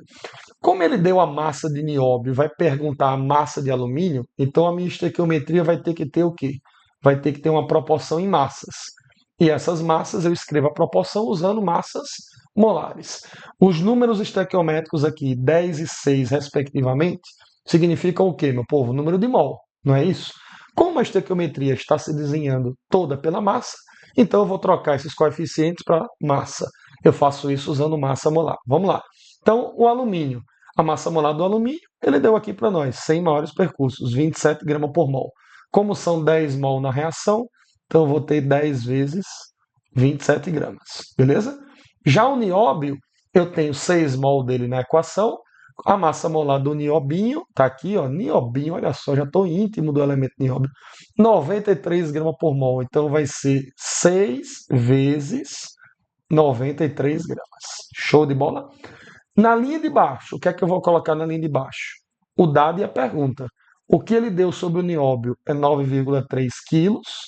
9,3 quilos. Eu boto aqui embaixo do nióbio e vou descobrir a massa de alumínio X. Vamos lá. Sei o que você está pensando, professor. Grama em cima e unidade quilo embaixo. Não tem que transformar, não? Como em cima, na linha de cima, você tem gramas, você pode simplificar as unidades gramas. Elas não são relevantes. E até porque a questão está pedindo a resposta em quilograma. Então, corta grama com grama, fica apenas o quilograma para ser dada a resposta. Vamos fazer aqui o que é que a matemática nos permite fazer aqui de maneira mais tranquila. Eu posso simplificar esse 93 com esse 9,3. Concorda com isso? Se eu dividir os dois por 9,3, aqui embaixo vai sobrar 1 e aqui em cima vai sobrar 10. Então, a minha estequiometria ela vai ficar assim, ó. Em cima eu vou ter 10 vezes 27, dá 270. Está para 6 vezes 10, 60. Aí na linha de baixo sobrou 1 aqui, e aí eu calculo x. O x, portanto, vai ser o quê? 270 dividido por 60. Quando você divide 260 por 60, 270 por 60, isso aqui vai dar igual a 4,5 quilos. Aí você, pô, que sossego, eu amo estequiometria com agora, olha que questão fácil, olha a letra Q, letra D aqui, esperando por mim. Aí vem o Enem e diz, ô meu amiguinho, olhe para as informações do texto. Ele falou lá no textinho que ele usa 10% de excesso de alumínio.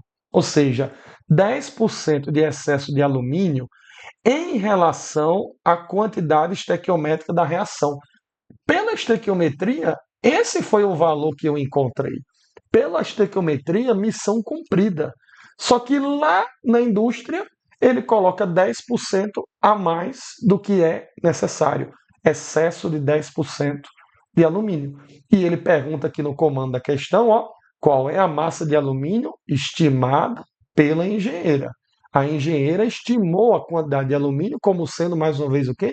10% maior do que aquela necessária pela estequiometria. Então, eu vou pegar esse 4,5 quilos, que foi o que a estequiometria me disse, e vou acrescentar o quê, meu povo? Vou acrescentar 10%, beleza? Então, eu pego 10% disso daqui, 10% de 4,5 é 0,45, né? Então, eu vou somar 4,5 mais 0,45. Isso aqui vai dar 4,95 quilos. Essa é a massa estimada, portanto, pela engenheira. Se fosse na matemática, também teria outros jeitos de eu fazer. Eu poderia pegar o 4,5 e pensar no seguinte: 10%, se eu vou somar 10%, 10% matematicamente é 10 sobre 100. Então eu vou estar somando algo que é 100% com mais 10%. Então isso aqui seria a mesma coisa de multiplicar, por exemplo, por 1,1. Eu chegaria no mesmo resultado, beleza? Tem várias maneiras de você operar isso daqui. Então o fato é que a resposta nossa é a letra E. Tem uma pegadinha clássica nessa questão.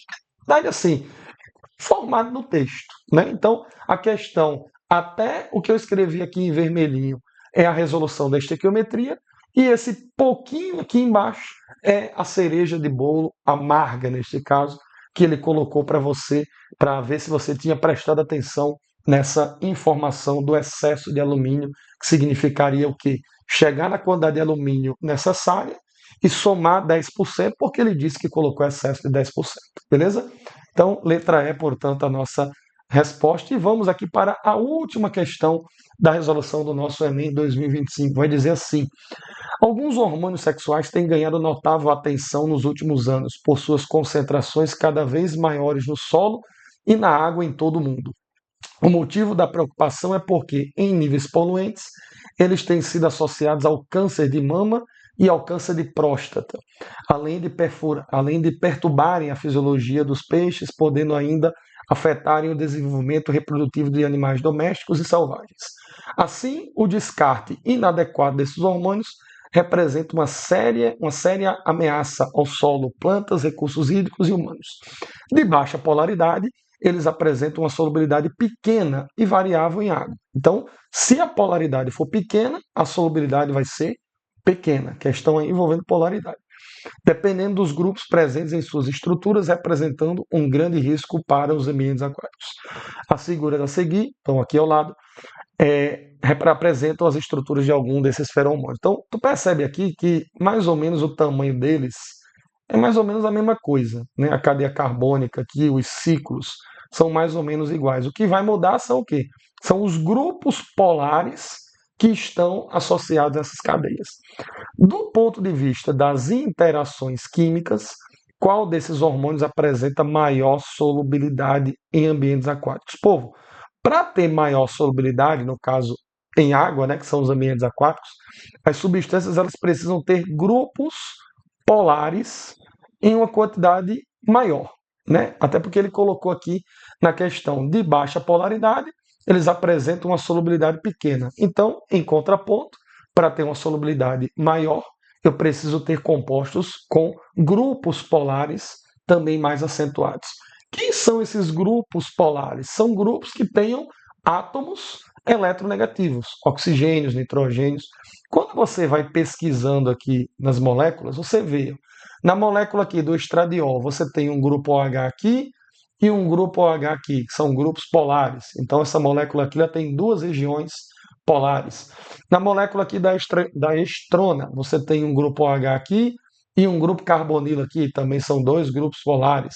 Na molécula aqui de baixo, você tem essa carbonila e essa hidroxila como sendo grupos polares. Aqui no estriol, você tem este OH e este OH aqui. Então já são três grupos polares na molécula. No novestrol, você tem um grupo OH aqui e um grupo OH aqui. Então, desses compostos dados, aqueles que apresentam, ou aquele que apresenta, na verdade, o maior grupo, a maior quantidade de grupos polares é o estriol, né? Então, se ele tem a maior quantidade de grupos polares, ele vai ter mais possibilidades de interagir com a água por ligações de hidrogênio, inclusive, que ele não fez menção aqui, não fez nenhuma pergunta, mas é o que vai acontecer. E aí, com mais ligações de hidrogênio sendo estabelecidas com a molécula de água, você terá uma possibilidade maior de se solubilizar. Então, molécula do estriol apresenta mais grupos polares, portanto, vai ser o mais solúvel dentre os apresentados. Letra B de bola é a nossa resposta. Então, meus amigos, chegamos ao final da nossa resolução do Enem de 2025. Espero que vocês tenham gostado, tenham se saído muito bem, com muito êxito nas resoluções e que todo mundo possa alcançar os objetivos iniciais. Espero que vocês tenham um merecido descanso. Acessem o nosso canal, curtam, compartilhem e acessem também a nossa página no Instagram. Um forte abraço a todos, fiquem com Deus e até a próxima. Tchau, tchau.